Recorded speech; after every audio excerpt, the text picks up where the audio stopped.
This is the new TC Pride Podcast, episode 53. On location coverage of the Aliveness Project's 2017 Dining Out for Life VIP Luncheon with Mondo Guerra. TC Pride Podcast, we are on location in Minneapolis for the 2017 Dining Out for Life VIP Luncheon. And I'm here with the executive director of the Aliveness Project here in Minneapolis. I'm here with Amy Mosier. And can you tell me a little bit about the Aliveness Project in general for folks that might not be familiar with the organization? Sure. So the Aliveness Project has been around for 32 years.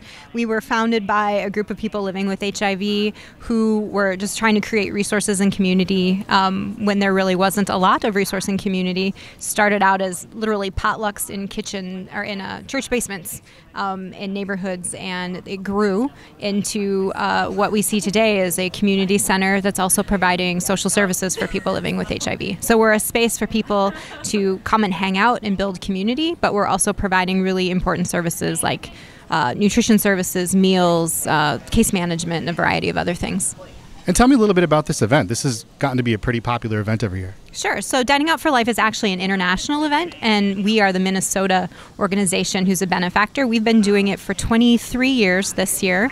And basically the concept is we partner with a whole bunch of restaurants with a philanthropic heartstring who agreed to donate a portion of their proceeds that they get in on Dining Out for Life back to the Aliveness Project. And then we use those revenues to fund our programs. So this is one of your bigger events of the year. What are some other things, maybe some other events that Aliveness Project has coming up throughout the year? Sure. So yes, Dining Out for Life is definitely our biggest. It's a fifth of our budget, so it's a huge deal. Other things we participate in, the Red Ribbon Ride. We're one of the beneficiary organizations of that, and that is a 300-mile bike ride in July. That if folks are interested in participating, check out the Red Ribbon Ride website as an opportunity. Another big thing we do is our Holiday Gift Basket program. Now we call it the Holiday Gift Program, but you may have heard of the Gift Basket before. And what we do there is we offer opportunities for people who are members or a part of our organization to get a holiday gift. So what that is a gift certificate to a retail or grocery spot. And then last year we did warm winter wear. So we did almost, nearly 1,400 people. It was 800 households last year. So there's an opportunity there for folks to donate to the Aliveness Project or sign up to be a donor for that. Yeah, so it sounds like you're out in the community doing a lot of good all year long. So it sounds like there are a lot of ways that people can get involved. Sure. So we rely heavily on volunteers. So we have volunteers who work more regularly in our kitchen or come and help us with special projects around the building. Our biggest push really for volunteers, though, is around Dining Out for Life, where we need ideally close to 200 volunteers to be ambassadors in restaurants, which is intense. And then for our holiday gift program, we have about another 100 volunteers to either help with the event, wrap gifts. So there's a wide variety of options. If somebody wants to volunteer regularly, that's an option. If they want to do a one-time thing or with their employee group, we have lots of opportunities for people to do community building. People can also donate to the organization, which is always helpful. So at our website, it's this one for Dining Out for Life. It's diningoutforlifemn.org. You can make a donation. But really, anytime, we are more than happy to take your resources to help make sure that we can provide what we need to. We have nearly 1,900 members that we served last year alone. We see over 150 people a day through our space. So anything that comes in has real concrete impact on the lives of people living with HIV. Well, thank you so much for your time, and good luck with all the work you're doing. Thank you. Paul Nameth, Member Services Coordinator at the Aliveness Project. So the Aliveness Project is a nonprofit community center for folks living with HIV, and we provide a lot of amazing services to folks. We have a hot meal program. We have a food shelf that people can access once a month. We have case management. We give out free tickets to things. We also provide massage, acupuncture, chiropractic. We have yoga, all kinds of amazing things that are completely free to anyone living with HIV. So we're always taking donations, but we also have a lot of volunteer opportunities. Today, Dining Out for Life, you can help us by just going out to eat at one of the participating restaurants. Great. And how can people find out more information about the organization? Yeah, so you can go to the Aliveness Project's website, and you can also look up Dining Out for Life, or you can just call us and find out what's going on. Yeah. Great. Thanks, Paul. Enjoy the event. Yeah, thanks so much. TC Pride Podcast. We are on location in Minneapolis for the 2017 Dining Out for Life VIP Luncheon. And I'm here with the development director of the Aliveness Project. I'm here with Jennifer Dieter. So I oversee events like Dining Out for Life and all of our fundraising efforts. Obviously, it takes money to do the work that we do to help people living with HIV. So my job is to make sure that that money is coming in. I also oversee the volunteer manager. So we don't just need contributions of money, but we're also looking for contributions of time and talent as well. And can you tell me a little bit about this event today?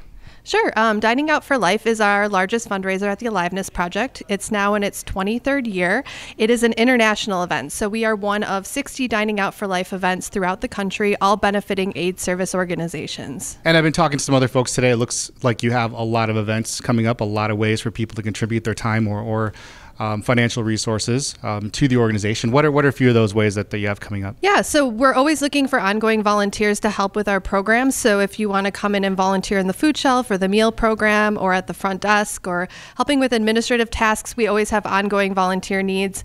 We also have the Red Ribbon Ride coming up in July. So we're looking for both people to volunteer on crew or volunteer for a day or two or ride the 300 miles. We also have a holiday gift program in December, and we need a lot of volunteer support around that event to help wrap gifts, to help distribute gifts during the Holiday Gift Expo, and to help deliver gifts to people who are living with HIV and can't make it to the Aliveness Project to pick up their gift. So the Aliveness Project is fairly well known in the Twin Cities here. What are some things that people might not know about the organization that you'd like them to be aware of? I think the Aliveness Project is really a comprehensive organization for people living with HIV. So we're not just providing a single service, but we're really trying to provide many ways for people to live their healthiest lives. So having the nutritional support and then also having the community support surrounding people as well. So being a community center puts us in a unique position where we do provide direct services, but we also provide an opportunity for people to escape social isolation and really build that community with other people living with HIV. At the Aliveness Project, we want our members to be proud and be able to live in the community without stigma. And so that's one of the ways that we're constantly trying to make sure that we offer a safe space for people living with HIV. So it sounds like you work really hard to make sure that people's contributions of time and financial resources go a long way, right? Yes, we want to effectively use people's contributions, and the money raised today is going directly back to helping people living with HIV here in Minnesota. Well, thank you so much for your time today, and enjoy the event. Thank you. I'm Marty Shimko, and I'm the branch manager up at New Hope, and I work for Associated Bank. And you said Associated Bank is involved with the event in a couple of ways? Mm-hmm. Well, what we're doing is there's 2 branch managers at this location that we're volunteering. We've got at another location 3 other volunteers who are giving their time to talk to people about what the Aliveness Project is and Dining Out for Life and try to encourage them to make donations. We have a drawing that our company is sponsoring for people who do make donations, so we are equipped with Square. And then our company also pays us while we're doing this so that we have paid volunteer time so that we can give back to our community. So it sounds like Associated Bank as an organization is really invested in doing philanthropic things in the community. Right. Yeah, Associated Bank doesn't want to just take money out of the community. We put money back into it. So we want to be part of the community. So we encourage our people to volunteer. We encourage them to be involved in the nonprofit organizations. And the company frequently comes by with or supports it through financial donations as well. And it sounds like volunteering is important to you personally. So why personally to you? Like why is it important to give your time and to contribute to efforts like this? It's important to me because life has been pretty good for me, and so I'm in a decent place in my life, but I know that there are other people who are struggling, and so I feel it's my responsibility to help those people who are struggling so that their life can be a little bit better, because somebody helped me sometime years ago, and I just need to return that, because we all work together. Hi, I'm Sophie Everett. I am the Dining Out for Life intern with the Aliveness Project. Well, if you check out the Aliveness Project's Facebook page and you look at the restaurant write-ups that have been happening every Tuesday and Friday, I've been in charge of writing those. So that's you. So if people are out there and they're getting that's you. Yep, learning about all the 35% and up restaurants that are donating for Dining Out for Life. Awesome. Well, I'm sure people appreciate being kept updated on that stuff. We were actually talking before we started recording. You're actually a bit of a fan of podcasts. Yeah, I love podcasts. Some of my favorites, I like Rose Buddies, which is about The Bachelor, Risk, and S-Town. So there you go. Add those to your collection if you're out there and you want to listen to some other podcasts. So, all right. Well, thank you very much for your time and enjoy the event. Thank you. TC Pride Podcast. We're on location in Minneapolis for the Dining Out for Life VIP Luncheon. And I'm here with Pride's co-Grand Marshal, Rox Anderson. Roxanne, nice to see you. Thanks for being here today. Nice to see you too. So why did you feel it was so important to come out here and support this event today? Ryan, I think, Aliveness does awesome stuff. I've been a supporter, I think, probably since the very first Dining Out for Life here in Minneapolis. And I actually have a standing date that I've been doing with some friends and my partner for, I think, maybe the last 7 or so years at Victor's. And so often on this day, I find myself very full because I've consumed food from 6 different restaurants. And if people have been following you on Facebook, like I have, I recommend following Roxanne on Facebook. You actually just recently posted that you've been involved with a project called the They Them Project. Yeah, I just did my final sitting with the They Them Project. I didn't really know a lot about it, and I thought it was a good opportunity for folks to give voice. And you know me, I'm always being critically analyzing what's happening with me and art, and so I'm watching to see what happens with the project, and hopefully some good things will come for trans and gender nonconforming folks and community. And so Pride season it's upon us, basically. I mean, right, it seems like it starts earlier and earlier every year. There's a lot going on. Is there anything that you've got coming up that you want folks to know about as we head into Pride season here? Of course, as always, the Power to the People stage. We're in that corner of 15th and Willow. We'll have amazing artists on our stage like B. Croc and Dom. We have Kevin. We have the artists that we often have on there, and we're gonna have some new artists. So come check that out. We kick off our outdoor season in just a week and a half at the May Day Festival, where Rare Productions runs the Lake stage, and we run that all day as an open mic. So if you got some pieces that you're working on and you want folks to hear and get some feedback from, those are 2 great places to come and chill in the next 2 months, really. Well, great. Thanks so much for your time today, Roxanne. I'll let you get back to the event. All right. Thanks, Brian. TC Pride Podcast. We were on location in Minneapolis at Wild Cafe for the 2017 Dining Out for Life VIP Luncheon. And I'm here with Dining Out for Life's international spokesperson, Mondo Guerra. Mondo, thanks for being here today. Hi, how's it going?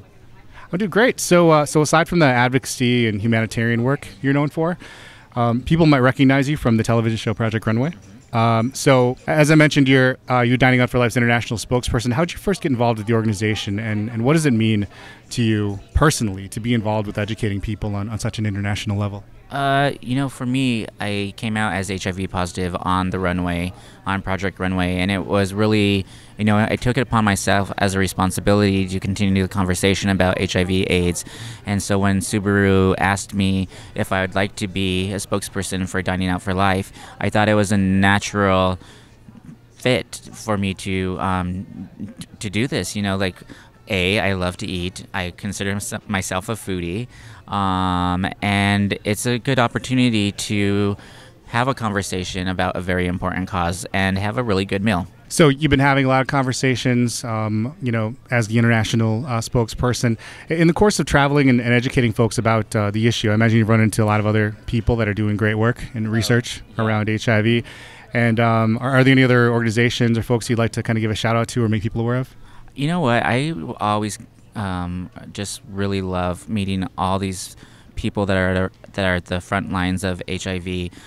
These are people that volunteer at local AIDS service organizations. These are other HIV advocates. These are the medical doctors that are making huge strides in finding a cure for HIV.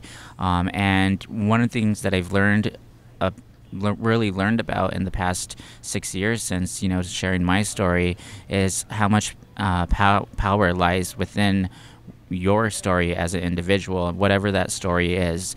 I understand how that power can affect somebody and really inspire other people to speak up. And what are some other projects that you have going on right now that you might want folks to know about? Dining Out for Life is one of the initiatives that I work on. I also do another HIV education campaign called I Design, which I've been with for 5 years. And that really just is empowering people living with HIV to have an open dialogue, especially with their doctors. And that's something that I really love doing. And I continue to do my fashion season by season, and do a collection with C Eyewear of obviously eyewear. That's really fun. I never thought I would be able to have the opportunity to do that.